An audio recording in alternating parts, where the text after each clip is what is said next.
অতএব যদি তোমরা দান করা বন্ধ করে দাও, তার মানে তোমরা নিজেরাই নিজেদেরকে ধ্বংস করে দিচ্ছ। সুবহানাল্লাহ।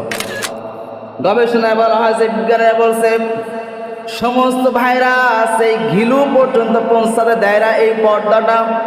কিন্তু যে ব্যক্তি অ্যালকোহল বা মদ জাতীয় বা শুকুরের কোনো চর্বি যদি কোনো বান্দা সেবন করে, এর দ্বারা ওই খুলি একমাত্র অ্যালকোহল এই খুলি সহ্য করতে পারে না। এই ভাইরাস সমস্ত ভাইরাস দমন করে, কিন্তু অ্যালকোহল এই পর্দার কাজ গেলে পর্দা ফেল মেরে যায়। বলা হয়েছে যে ব্যক্তি অ্যালকোহল গ্রহণ করে বা মদ সেবন করে, মদ সেবন করার সঙ্গে সঙ্গে এই যে খুলি এবং এর মধ্যে যে পর্দাটা আছে, এই পর্দাটা ভেদ করে ওই ব্রেনের মধ্যে আঘাত লাগে। এই জন্য মানুষ যারা মদ খায় এরা মাতলামি করে পাগল হয়ে যায়। যত বিপদ আসুক না কেন কখনো নিরাশ হওয়া যাবে না। তাওয়াক্কাল তো আলা আল্লাহ। বিপদ যিনি দিচ্ছেন তিনি কি করবেন? তিনি বিপদকে উদ্ধার করবেন। নিরাশ হইলে আপনি শেষ। নিরাশ হওয়া মানে আপনি আপনার জীবনকে ধ্বংস করে দিচ্ছেন। হারাম জিনিস ভক্ষণ করলে আমি নিজেই নিজেকে ক্ষতি করতেছি, নিজেই নিজেকে কি করতেছি? ক্ষতি করতেছি। দুই ধরনের ক্ষতি হচ্ছে, একটা দুনিয়াবি ক্ষতি হচ্ছে, একটা আখিরাতের ক্ষতি হচ্ছে। যখন আপনি কোনো হারাম জিনিস ভক্ষণ করছেন, এর দ্বারা আপনার আমল নামে গুনাহ লিপিবদ্ধ হয়ে যাচ্ছে। এর জন্য কিয়ামতের ময়দানে আপনাকে আল্লাহ বিচারের কাজ করে দাঁড় করাবেন। আর দুই নম্বর কারণ, যে হারাম জিনিস ভক্ষণ করছেন, এই হারাম জিনিসের মধ্যে বরকত থাকে? বরকত থাকে না, বরকত উঠে যায়। আজকে সূরাতুল বাকারার 195 নম্বর আয়াত থেকে কিছু কথা বলবো। আল্লাহ যেন আমাদের সকলকে আমলের নিয়াতে শুনবার তৌফিক দান করেন, আমিন। বিসমিল্লাহির রহমানির রহিম।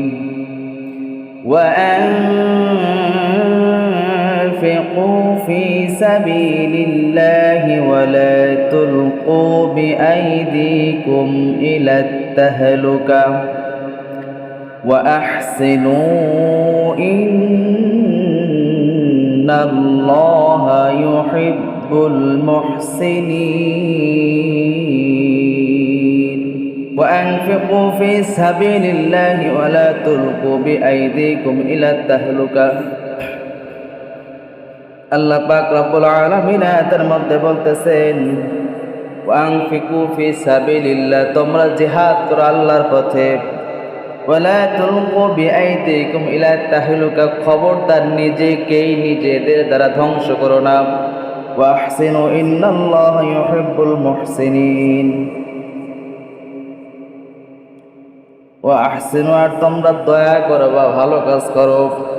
ইন্নাল্লাহা ইউহিব্বুল মুহসিনিন, নিশ্চয় আল্লাহ ভালো কাজকারীকে, সৎ কাজকারীকে, সাহায্যকারীকে অধিক পরিমাণ ভালোবাসেন। এটা হচ্ছে সরল অনুবাদ, যে তোমরা আল্লাহর পথে জিহাদ করো, খবরদার নিজের হাত দ্বারা নিজেকেই ধ্বংস করো না। এবং আল্লাহ বলতেছেন, ওয়াহসিনু, তোমরা মানুষকে ভালোবাসো বা দয়া করো। ইন্নাল্লাহা ইউহিব্বুল মুহসিনিন, নিশ্চয় আল্লাহ মুহসিন বান্দা, যারা দয়াবান বান্দা, এদেরকে আল্লাহ স্বয়ং নিজে ভালোবাসেন। সুবহানাল্লাহ। এটা হচ্ছে সরল অনুবাদ।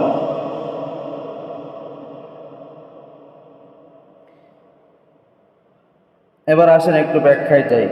ওয়ানফিকু ফি সাবিলিল্লাহ, তোমরা আল্লাহর পথে জিহাদ করো, আল্লাহর পথে সংগ্রাম করো। আল্লাহ রাব্বুল আলামিন পথে জিহাদ করো। কার হুকুম? আল্লাহ রাব্বুল আলামিন বলতেছেন তোমরা আল্লাহর পথে জিহাদ করো। আচ্ছা, জিহাদ তো মানুষ আল্লাহর জন্যই করে, কিন্তু এখানে আল্লাহ স্পষ্ট বলছেন তোমরা আল্লাহর পথে জিহাদ করো। তার মানে কিছু মানুষ আছে দুনিয়ার স্বার্থ হাসিলের জন্য জিহাদ করে।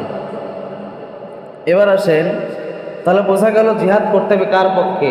আল্লাহকে রাজি খুশি করার জন্য। কাকে রাজি খুশি করার জন্য?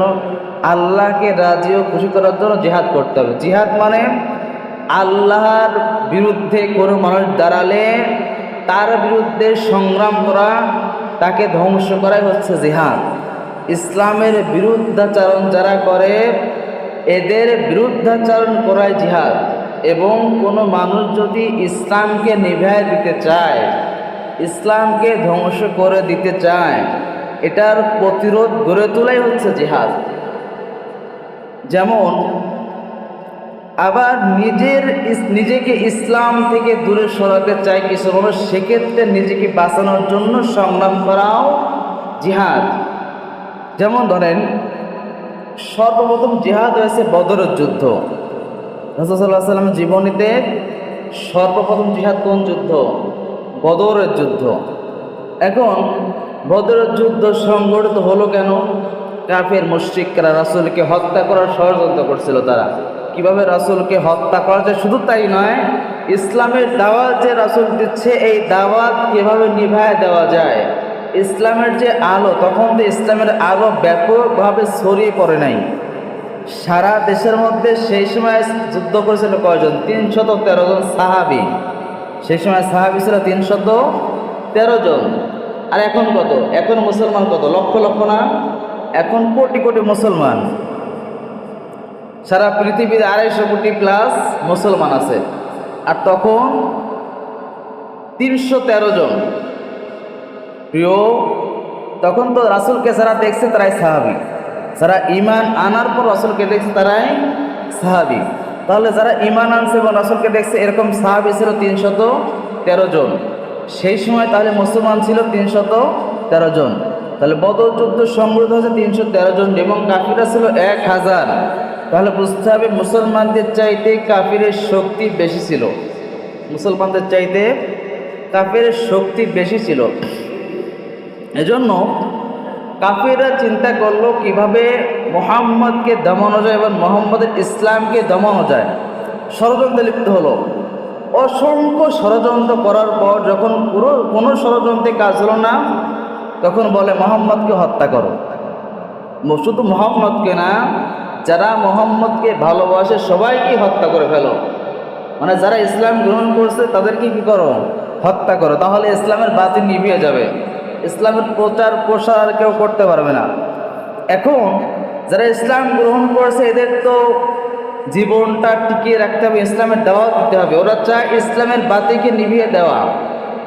সেই সময় কাফিররা তখন ষড়যন্ত্র করে আঁকলো। তখন মুহাম্মদ সাল্লাল্লাহু আলাইহি সাল্লাম 313 জন সাহাবী নিয়ে বদর প্রান্তরে উপস্থিত হয়ে ঐতিহাসিক এক যুদ্ধ সংগঠিত হয়। এটার নাম বদর যুদ্ধ। মানে বদর প্রান্তরে যুদ্ধটা হয়েছিল বিধায় এটার নাম হচ্ছে বদর যুদ্ধ। তাহলে ওখানে ইসলামকে ধ্বংস করে দিতে চায় বিধায় ইসলামকে রক্ষার্থে এরা জিহাদ করেছে, যুদ্ধ করেছে। এটার নাম জিহাদ। তাহলে জিহাদ বুঝছেন তো? জিহাদটা কি? এটা হচ্ছে জিহাদ। এবার আসুন আল্লাহ কে বলছেন, ওয়ালা তুলকু বিআইদিকুম ইলা তাহলুকা। আল্লাহ বলছেন, হে বান্দাগণ, তোমরা নিজেরা নিজেদেরকে ধ্বংস করো না। তোমরা নিজেরা, ভালো করে বলছেন কথাটা, তোমরা নিজেরা নিজেদের ধ্বংস করো না। আচ্ছা, নিজে আবার নিজেকে ধ্বংস করা যায় কিভাবে বলেন? নিজে নিজেকে ধ্বংস করে। আচ্ছা, আমি কি ইচ্ছা করবো না যে যদি বলা হয় ওইখানে বাঘ আছে, আমি কি যাবো না? বলেন, যাব না। আবার যদি বলা হয় তোমার হাত তুমি নিজেকে মানে কাছে দিয়ে কাটো বা দাও দিয়ে হাতটা কাটো, কেউ কাটবেন এখানে? কে কিন্তু কাটবো না।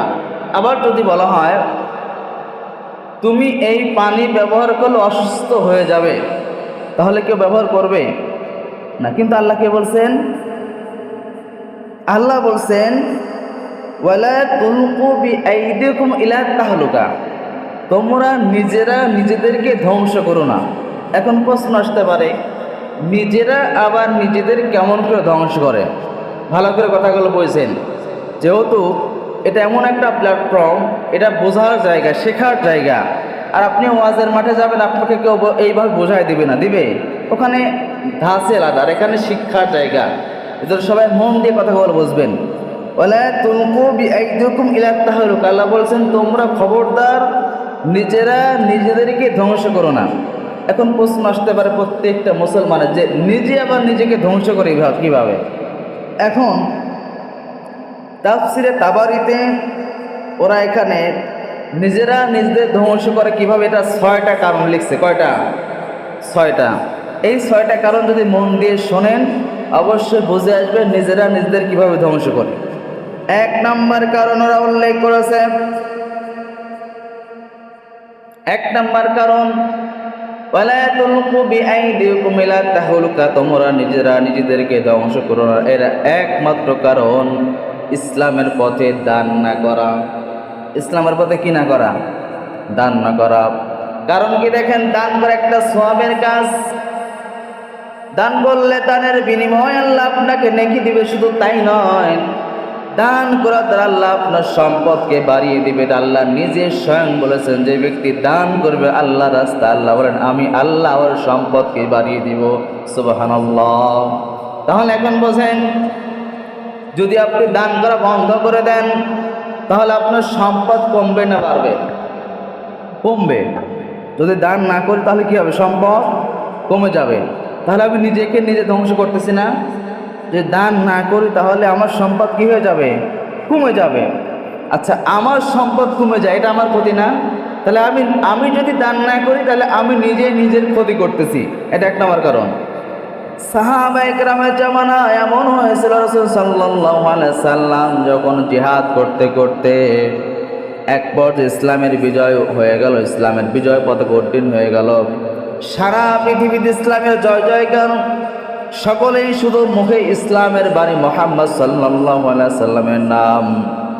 সবাই যখন ইসলামের জয় জয়কার হয়ে গেল, কিছু কিছু সাহাবী আছে, কিছু কিছু মানুষ ছিল ওই জামানার মধ্যে, এরা বলাবলি করতে লাগলো, সারা জীবন ইসলামের জন্য অসংখ্য টাকা দান করেছে, অসংখ্য টাকা ব্যয় করেছি, জিহাদ করার জন্য অস্ত্র কিনেছি, সম্পদ দিয়েছি, অসংখ্য টাকা ইসলামের পথে ব্যয় করেছি। আজ ইসলামের বিজয় হয়ে গেছে, এখন আর ইসলামের মনে হয় টাকা পয়সা লাগবে না, ইসলামে আর দান করা লাগবে না।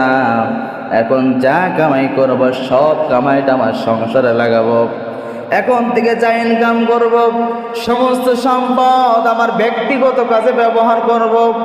এই কথা যখন রাসূল সাল্লাল্লাহু আলাইহি সাল্লামের জামানার মধ্যে কিছু মানুষের মধ্যে এই কথাগুলো যখন চলে আসলো, তখন আল্লাহ সরাসরি আয়াত নাযিল করেছেন, ওয়ালা তুলকু বিআইদিকুম ইলা তাহলুকা।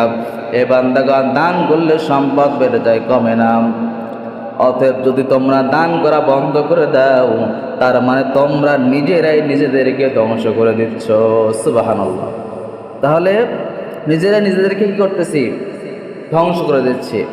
ওই জামানার মানুষের মধ্যে, এখনো সমাজের মধ্যে এমন কিছু মানুষ আছে, মনে করেন একটা মাদ্রাসায় বা একটা মসজিদে 5 লক্ষ টাকা ব্যাংকে জমা আছে। এখন অনেক মানুষ আর দান করতে চায় না।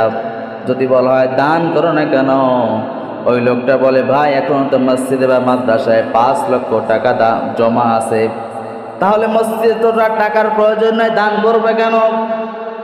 এই যে আপনি যে বলতেছেন মসজিদে বা মাদ্রাসায় অসংখ্য টাকা আছে, দান করব কেন? অথচ দান করার ক্ষেত্রে মসজিদে লাখ টাকা থাক বা কোটি টাকা থাক, এর সাথে দানের কোনো সম্পর্ক নাই। দান হচ্ছে নিজের ব্যক্তিগত লাভের জন্য। দান করলে দুনিয়ায় লাভ, আখিরাতেও লাভ। দান করলে দুনিয়ায় সম্পদ বাড়ে, আখিরাতে নেকি বাড়ে। দান করলে আপনার আমল নামায় নেক জমা হবে, আপনার সম্পদটা পরিষ্কার হয়ে যাবে, আপনার আমল নামায় সওয়াব লিপিবদ্ধ হয়ে যাবে, আপনার সম্পদ আল্লাহ দয়া মায়া করে বৃদ্ধি করে দিবেন। এই জন্য এই কথা বলা যাবে না মসজিদে মাদ্রাসায় 5 লক্ষ টাকা দান করা যাবে না, এই কথা বলা যাবে? আপনি সবসময় দান করবেন, একটা হিসাব মিলান। আপনার মনে করেন একটা, অনেকে মসজিদে মাদ্রাসায় টাকা দান করতে চায় না, অথচ প্রত্যেকটা মানুষের উচিত আপনি পৃথিবীর যে প্রান্তে গিয়ে নামাজ পড়েন না কেন, 1 ওয়াক্ত নামাজ পড়লেও 2 টাকা হোক 5 টাকা হোক ওই মসজিদে দান করে আসা। কারণ কি এবার মিলান আপনি? কারণ হচ্ছে যেই মসজিদে আপনি নামাজ আদায় করতেছেন, ওই মসজিদে একটা বিল্ডিং ঘর বা যে কোনো এক ধরনের ঘর, মসজিদে যখন নামাজ পড়তেছেন হয়তো এসি চলতেছে বা ফ্যান চলতেছে, এই ফ্যান চলতেছে বা যেই জায়গার উপরে আপনি বসে আছেন, এই জায়গা দুনিয়ার কোনো মানুষ থেকে যদি বলেন, ভাই আপনার রুমে আমি 1 ঘন্টা থাকতে চাই, এই রুমে থাকবো, তবে ফ্যান চলতে হবে, এসি চলতে হবে, ওই লোকটাকে আপনাকে এমনি ঘরটা ছেড়ে দিবে নাকি? বলেন, ছেড়ে দিবে? একজন বলতেছেন, ভাই আপনার রুমে আমি 1 ঘন্টা থাকতে চাই বা 20 মিনিট থাকতে চাই, যাকে আপনি চেনেন না জানেন না, সে কি বিনা স্বার্থে আপনাকে থাকতে দিবে? বলে, ভাই আপনি 1 ঘন্টা থাকেন, এরপর মিনিমাম আপনাকে 50 টাকা বা 100 টাকা কি করতে হবে? আমাকে দিতে হবে। বলবেন এটা কে ফ্রি থাকতে দিবে? তাহলে আপনি পৃথিবীর যে প্রান্তে নামাজ পড়তে যান না কেন, ওইখানে যাওয়ার পর আপনি একটা ফ্যানের বাতাস খাচ্ছেন, অথচ এসি ঠান্ডা বাতাস আপনি নিচ্ছেন। আবার আপনি যেই মসজিদে সুন্দর টাইলস করা মসজিদে বসে নামাজ পড়তেছেন, আপনার উচিত মসজিদের হক আদায় করা, মসজিদে 2-4 টাকা হলেও দান করে আসা। কারণ আপনি মসজিদে কিছু হলেও একটা জিনিস খরচ করছেন, এটা আপনার ওই দাম হিসেবেও তো 5 টাকা হয়। আর আপনি উচিত ছিল আপনি আরও 5 টাকা লাগাই দিয়ে 10 টাকা দান করা। এই জন্য সব সময় পৃথিবীর যেখানেই যান, এক ওয়াক্ত নামাজ আদায় করলেও 5 টাকা হইলেও সেখানে দান করে আসবেন। সেখানে কি করা লাগবে? দান করে আসবেন অবশ্যই। পৃথিবীর যেখানেই আপনি হয়তো ব্যবসার কাজে এক জায়গায় গেলেন, এক মসজিদে নামাজ পড়ছেন, 2 টাকা দিলে আপনার ক্ষতি হয়ে যাবে? আপনার 2 টাকা দিয়ে আসবেন, 5 টাকা দান করে আসবেন, এতে আপনার লাভ হবে। মসজিদ আপনাকে কোনোদিন অভিযোগ দায়ের করবে না। হয়তো কিয়ামতের ময়দানে মসজিদ বলতে পারে, আল্লাহ এই বান্দা আমার ঘরে নামাজ পড়ছে, কোনোদিন 1 টাকা দান করে নাই। এর জন্য যেখানেই যান না কেন, পৃথিবীর যে প্রান্তে যান, মসজিদ নামাজ পড়লেই 2 টাকা হোক 5 টাকা হোক দিয়ে আসবেন ইনশাআল্লাহ। তাহলে 1 নম্বর কি করা? দান করা। দান করলে আমি নিজের ক্ষতি থেকে কি করলাম? বেঁচে গেলাম। এটা হচ্ছে নিজের ক্ষতি থেকে বাঁচার 1 নম্বর এখানে কারণ। 2 নম্বর কারণ হারাম জিনিস ভক্ষণ করা। হারাম জিনিস ভক্ষণ করা। হারাম জিনিস ভক্ষণ করলে আমি নিজেকে ক্ষতি করতেছি। নিজেকে কি করতেছি? ক্ষতি করতেছি। 2 ধরনের ক্ষতি হচ্ছে, একটা দুনিয়াবি ক্ষতি হচ্ছে, একটা আখিরাতের ক্ষতি হচ্ছে। যখন আপনি কোনো হারাম জিনিস ভক্ষণ করছেন, এর দ্বারা আপনার আমল নামে গুনাহ লিপিবদ্ধ হয়ে যাচ্ছে। এর জন্য কিয়ামতের ময়দানে আপনাকে আল্লাহ বিচারের কাজ করে দাঁড় করাবেন। আর 2 নম্বর কারণ, যে হারাম জিনিস ভক্ষণ করছেন, এই হারাম জিনিসের মধ্যে বরকত থাকে না, বরকত উঠে যায়। আর যে খাদ্যের মধ্যে বরকত থাকে না, এই খাদ্যের দ্বারা শরীরে কখনো উপকার হতে পারে না। যেমন ধরেন হারাম হচ্ছে মদ খাওয়া ভালো কাজ। আপনি হিসাব করে মিলান, আমার কথা না, বিজ্ঞানীরা বলছে মাথার মধ্যে এই যে ব্রেন আছে, ব্রেনের উপরে আল্লাহ রাব্বুল আলামিন একটা খুলি দিয়েছে। মাথার খুলি আছে না নাই? শক্ত খুলি। এই খুলিটা দেওয়া হয়েছে যাতে বাইরের বড় বড় আঘাত এই খুলিটা সহ্য করবে। খুলির নিচে আছে এক ধরনের পর্দা। কি আছে? এক ধরনের পর্দা। তার নিচে আল্লাহ রাব্বুল আলামিন সুন্দর করে ব্রেনটা সেট করে রাখছেন। আমরা যেটাকে বলি ঘিলুটা সেট করে রাখছেন। এই ঘিলুতে সামান্যতম আঘাত লাগতে আপনার মাথা নষ্ট হয়ে যাবে, আপনি পাগল হয়ে যাবেন। এই জন্য আল্লাহ রাব্বুল আলামিন এক ধরনের পর্দা সেট করছেন। এটা বিজ্ঞানীদের কথা। বিজ্ঞানীরা বলছে এই পর্দার এমন কাজ, মাথার এই যে ঘিলু আছে বা মাথার এই যে কি বলে আমরা খুলি আছে, এই খুলির মধ্যে কোটি কোটি কোটি কোটি ছিদ্র আছে। একটা না, 2টা নয়, কোটি কোটি ছিদ্র আছে এই খুলির মধ্যে। পুরো খুলি জুড়ে কোটি কোটি ছিদ্র আছে। বিজ্ঞানীরা বলতেছে এই খুলির মধ্য দিয়ে অসংখ্য পয়জন ভাইরাস শরীরের মধ্যে, মাথার মধ্যে ঢুকে যায়। কিন্তু এই মাথা এবং এই খুলি এবং ঘিলুর মাঝখানে যে পর্দাটা আছে, পৃথিবীর যত রকম ভাইরাস আছে সমস্ত ভাইরাসগুলা এই ঘিলুর মধ্য দিয়ে ঢোকার সঙ্গে সঙ্গে ওই যে পর্দারা সমস্ত ভাইরাসকে নষ্ট করে দেয়। সুবহানাল্লাহ। গবেষণায় বলা হয়েছে, বিজ্ঞানীরা বলছে সমস্ত ভাইরাস এই ঘিলু পর্যন্ত পৌঁছাতে দেয় না এই পর্দাটা। কিন্তু যে ব্যক্তি অ্যালকোহল বা মদ জাতীয় বা শুকুরের কোনো চর্বি যদি কোনো বান্দা সেবন করে, এর দ্বারা ওই খুলি একমাত্র অ্যালকোহল এই খুলি সহ্য করতে পারে না। এই ভাইরাস সমস্ত ভাইরাস দমন করে, কিন্তু অ্যালকোহল এই পর্দার কাজ গেলে পর্দা ফেল মেরে যায়। বলা হয়েছে যে ব্যক্তি অ্যালকোহল গ্রহণ করে বা মদ সেবন করে, মদ সেবন করার সঙ্গে সঙ্গে এই যে খুলি এবং এর মধ্যে যে পর্দাটা আছে, এই পর্দাটা ভেদ করে ওই ব্রেনের মধ্যে আঘাত লাগে।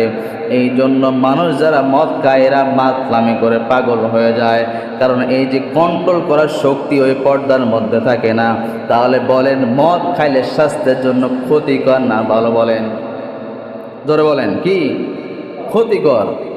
সমস্ত ভাইরাস এই পর্দা কন্ট্রোল করে, কিন্তু একমাত্র অ্যালকোহল যেটা শূকরের চর্বি দিয়ে তৈরি হয়, শূকরের রক্ত দিয়ে, এইসব জিনিস দিয়ে তৈরি হয়।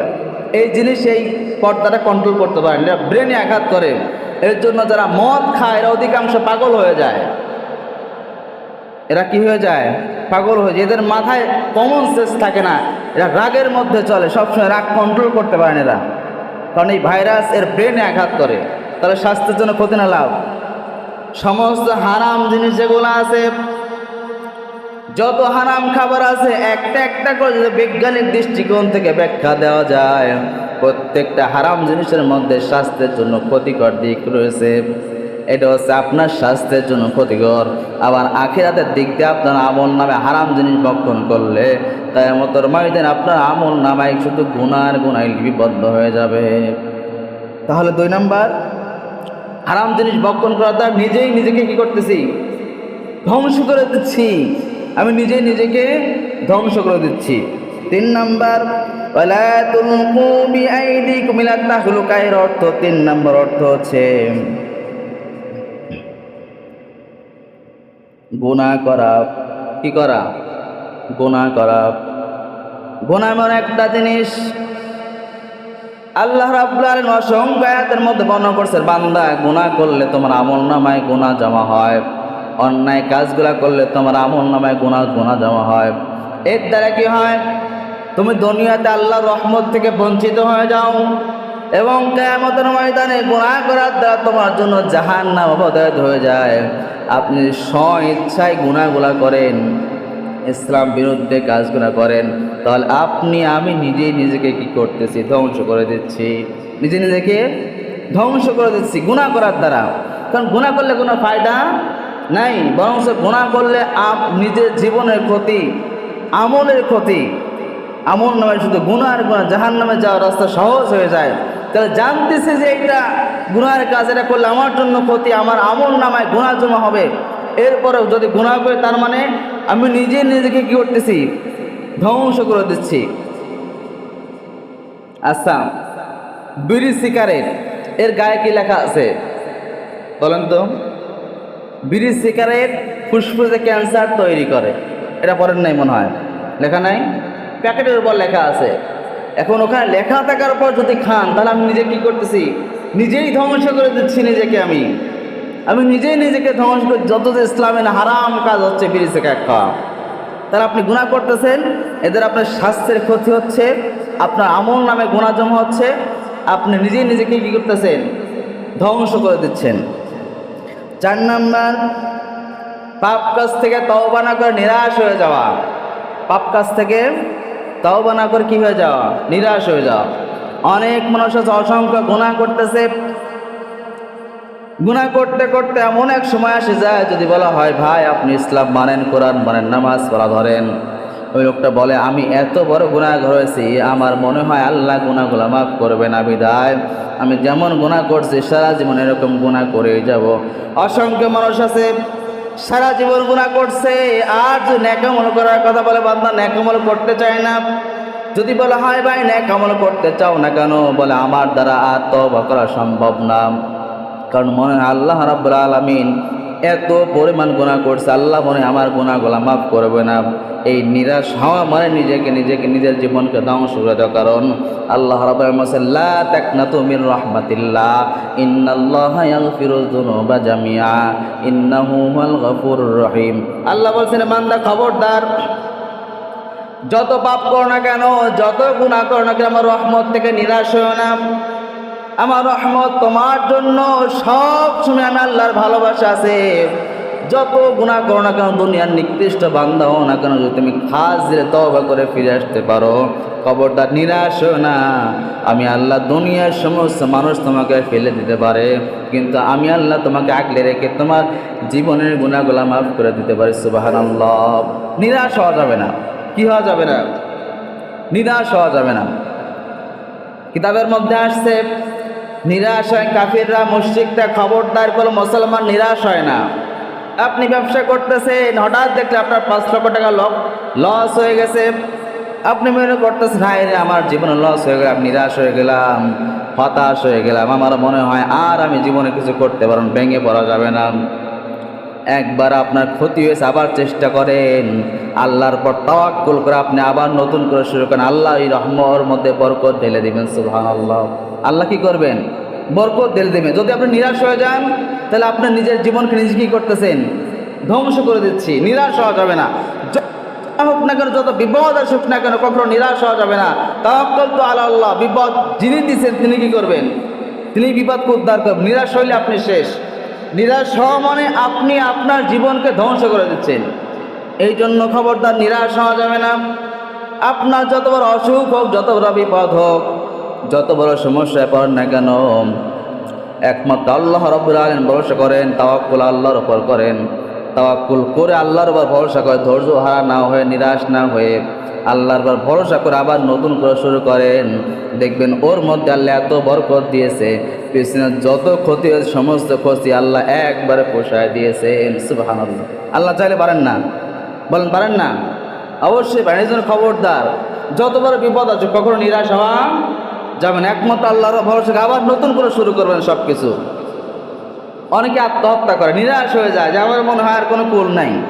না, আপনি নিরাশ হওয়ার কোনো প্রয়োজন নাই। সমস্ত মানুষ স্বার্থের জন্য ভালোবাসতে পারে, একমাত্র আল্লাহ রাব্বুল আলামিন বিনা স্বার্থে বান্দাকে ভালোবাসে। এই জন্য সে আল্লাহর উপর ভরসা করে, তাওয়াক্কুল করে আবার নতুন করে শুরু করেন। ওর মধ্যে আল্লাহ বরকত ঢেলে দেবে ইনশাআল্লাহ। তাহলে নিরাশ না হয়ে ধৈর্য ধারণ করলে আপনার দুনিয়াও লাভ, আখিরাতেও লাভ। আবার দেখেন আল্লাহকে বলছেন, ইন্নামা ইউওয়াফাস সাবিরুনা আজরাহুম বিগাইরি হিসাব। আপনি যদি ধৈর্য ধরতে পারেন আপনার দুনিয়া যেমন লাভ হবে, আল্লাহ রাব্বুল আলামিন বলতেছেন এর জন্য আখিরাতেও কেমন লাভ হবে শোনো। এই ব্যক্তি বিনা হিসাবে ধৈর্য ধারণকারীদের আল্লাহ বলেন, যে ব্যক্তি ধৈর্য ধারণ করবে এর জন্য আমি আল্লাহ বিনা হিসাবে এর জন্য জান্নাতের ব্যবস্থা রেখে দিয়েছি। সুবহানাল্লাহ। তাহলে আপনার দুনিয়া লাভ, আখিরাতেও লাভ, বিনা হিসেবে জান্নাত। আর কি চান আপনি? তাহলে 4 নাম্বার, পাপ কাজ করে হতাশ না হয়ে যাওয়া, বা কোনো কারণে ক্ষতিগ্রস্ত হয়ে হতাশ না। যদি হতাশ হন তাহলে আপনি নিজে কি করতেছেন? ধ্বংস করে দিচ্ছেন। ওয়ালা তুলকু বিআইদিকুম ইলা তাহলুকা, আয়াতের ব্যাখ্যা 4 নাম্বার। এবার 5 নাম্বার, পরিবারকে বাঁচানোর জন্য অন্যায়ের প্রতিবাদ না করা। পরিবারকে বাঁচানোর জন্য, অথচ মুসলমানের কাজ হচ্ছে যেখানে অন্যায় আছে কোনো দিক তাকানো যাবে না, বিনা তাকানোতে আপনার অন্যায়ের প্রতিবাদ করতে হবে। আপনার সমাজের মধ্যে যদি কোথাও গান বাজনা বাজে, হয়তো আপনি মনে করতেছেন অমুক নেতার ছেলে গান বাজাচ্ছে, অমুক নেতার ছেলে, অমুক নেতার মেয়ে উলঙ্গ রাস্তায় চলতেছে, অমুক নেতার ছেলে গাঁজা মদ খাচ্ছে, নেশা করতেছে। আপনার মনে হতে পারে এর বিরুদ্ধাচরণ যদি আমি করি হয়তো আমার সংসারে কোনো ক্ষতি হয়ে যেতে পারে, হয়তো আমার ছেলেমেয়ের কোনো ক্ষতি হয়ে যেতে পারে, হয়তো আমার কোনো ক্ষতি হয়ে যেতে পারে। এই যে আপনি নিজের পরিবারকে বাঁচানোর জন্য হারামকে হারাম না বলে আরো প্রশ্রয় দিচ্ছেন, এইটা যদি করেন আপনি নিজেকে নিজে ধ্বংস করে দিচ্ছেন। নিজে কি করতেছি? ধ্বংস করে দিচ্ছে। এই জন্য যেখানে দেখবেন অন্যায় সেখানে প্রতিবাদ গড়ে তুলতে হবে। আমার ছেলে কী হবে, আমার মেয়ে কী হবে, আমার কী হবে দেখার সময় নাই। যেখানে অন্যায় দেখতে হবে সেখানে প্রতিবাদ গড়ে তুলতে হবে। যদি প্রতিবাদ গড়ে তুলতে পারে আল্লাহ স্বয়ং নিজ হাতে, কুদরতি হাতে বান্দাকে বাঁচিয়ে দিবেন। সুবহানাল্লাহ। এই জন্য প্রতিবাদ করতে হবে। যেখানে অন্যায় হচ্ছে আপনার পরিবারকে বাঁচানোর জন্য অন্যায় প্রতিবাদ করবেন, নিরা হতে পারে না। সব সময় যেখানে অন্যায় হবে সেখানেই প্রতিবাদ গড়ে তুলতে হবে। আপনার ভাতিজা অন্যায় করতে পারে, আপনার প্রতিবাদ করতে হবে, ওটাকে বাধা দিতে হবে, এই কাজটাকে বন্ধ করে দিতে হবে। এরপর 6 নাম্বার, রহমত হইতে নিরাশ না হওয়া। রহমত হইতে নিরাশ না হওয়া। যে কোনো কাজের জন্য আপনার ফসল ক্ষতি হতে পারে না, কিন্তু রহমত দিবেন কে? আল্লাহ। আপনি মনে করতেছেন এত নামাজ পড়ি এরপর আমার ফসল ভালো হয় না কেন? এত নামাজ পড়ে আমার ছেলে অসুখ যায় না কেন? এত নামাজ পড়ি আমার সময়ে সমস্যা, সে সমস্যা লেগেই থাকে। তাহলে কি করতে হবে? হতাশ হওয়া যাবে না, ধৈর্য ধরে আল্লাহর কাছে চাইতে হবে, আল্লাহ দিবেন। কে দিবেন? আচ্ছা, এক নেতার কাছে যাচ্ছেন, একটা বিপদ বলে, নেতাকে দিতে পারবে? অথচ আপনি বিপদে পড়ে দেখেন কোন নেতার কাছে যাওয়ার দরকার নাই, 2 রাকাত রাতের অন্ধকার 2 রাকাত তাহাজ্জুদের নামাজ পড়ে একটু দু চোখের পানি ফেলে আল্লাহর কাছে কান্নাকাটি করেন, দেখেন আপনার বিপদটা নিমিষেই দূর হয়ে যাবে। আমি এরকম অসংখ্য বিপদে পড়েছি, দেখেছি। রাতের অন্ধকার নামাজ পড়ে যদি আল্লাহর কাছে চাওয়া যায়, পরের দিন যেই সমাধান পৃথিবীর কেউ করতে পারে নাই, সেই সমাধান অটোমেটিক সেইটার বিষয়ের সমাধান হয়ে গেছে। সুবহানাল্লাহ। এই জন্য যে কোনো সমস্যা পড়বেন অবশ্যই আল্লাহর প্রতি তাওয়াক্কুল করে, ধৈর্য হারা না হয়ে, হতাশ না হয়ে আল্লাহর কাছে চাইবেন। যার যে সমস্যা আছে, সমস্ত সমস্যা আল্লাহ কি করতে পারেন? সমাধান দিতে পারেন। এই জন্য ওয়ালা তুলকু বিআইদিকুম ইলা তাহলুকা বলা হচ্ছে, খবরদার তোমরা নিজেদেরকে কি করো না, ধ্বংস করো না। এটার অর্থ বুঝছেন তো সবাই? তার মানে আমার দ্বারা যেন আমি নিজেকে কোনো অন্যায়ের দ্বারা আমার জীবনকে কি করি, ধ্বংস না করি। ইবাদত থেকে বঞ্চিত হচ্ছে, নামাজ পড়তেছে না, মনে করতেছেন আমি মনে হয় মহামূল্যবান কাজ করতে, না, আপনি নিজেকে ধ্বংস করে দিচ্ছেন। যদি নামাজ না পড়েন, আমি নিজেকে কি করতেছি, ধ্বংস করে দিচ্ছি। এবার আল্লাহ বলেন ওয়াহসিনু, নিশ্চয় তোমরা মানুষকে দয়া করো। কি করো? দয়া করে ভালোবাসো। ইন্নাল্লাহ ইউহিব্বুল মুহসিনিন, আল্লাহ দয়াকারী বান্দাদের, ভালোবাসনেওয়ালা বান্দাদের আল্লাহ স্বয়ং নিজে তাদেরকে ভালোবাসেন। সুবহানাল্লাহ। তাহলে মানুষকে কি করতে হবে? ভালোবাসতে হবে, ভালো আচরণ করতে হবে। এর দ্বারা আল্লাহ স্বয়ং আপনার সাথে কিয়ামতের ময়দানে ভালো ব্যবহার করবে, ভালো আচরণ করবে। সুবহানাল্লাহ। এই জন্য খবরদার কোনো মানুষের সাথে বেয়াদবিমূলক আচরণ করা যাবে না। আচরণ করলে আপনি নিজে ক্ষতি করতেছেন, কারণ আপনার ভবিষ্যৎ যেটা, আপনার মূল সম্পদ যেটা আমল, সেটা ধ্বংস হয়ে যাচ্ছে।